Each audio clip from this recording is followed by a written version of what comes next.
来继续来到桃园，有民众昨暗坐客运，结果司机竟然做为落车，甲因留伫咧车顶，到底是发生啥物代志呢？原来当时这个客运的司机已经关车门驶去行，驶到路口咧等红灯，结果有一个男子弄车门想要坐车，司机无开车门，想袂到这个男子竟然甲司机撬3字经，司机全起性地落车辱人，两个人爆发着口角。客运公司讲，造成旅客不便，真道歉。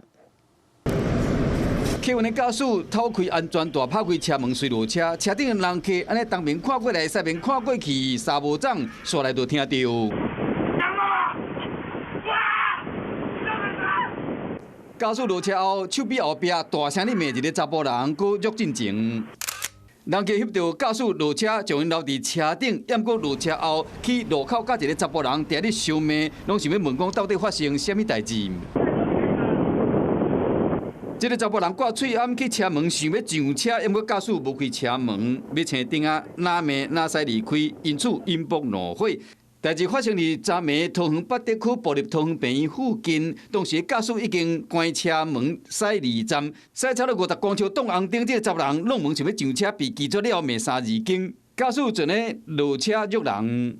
等下一班啊，要不然怎么办？那很危险的。我觉得如果是离站牌有一点距离的话，就不要再去追，因为司机也有风险嘛，不要追车会比较好。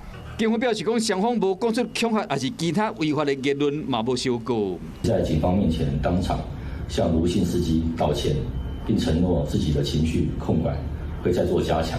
针对这车风波，当时客运公司回应讲，会依照规定来审议，并且加强宣导。若拄到类似状况的时阵，应该先回报还是报警，避免落车以维护自身甲民众坐车安全，造成人客不便嘛，表示真歹势。Hello， 我是主播王韵竹。想要抢先掌握最及时的新闻资讯吗？赶快订阅、按赞、开启小铃铛，随时锁定华视新闻 YouTube 频道。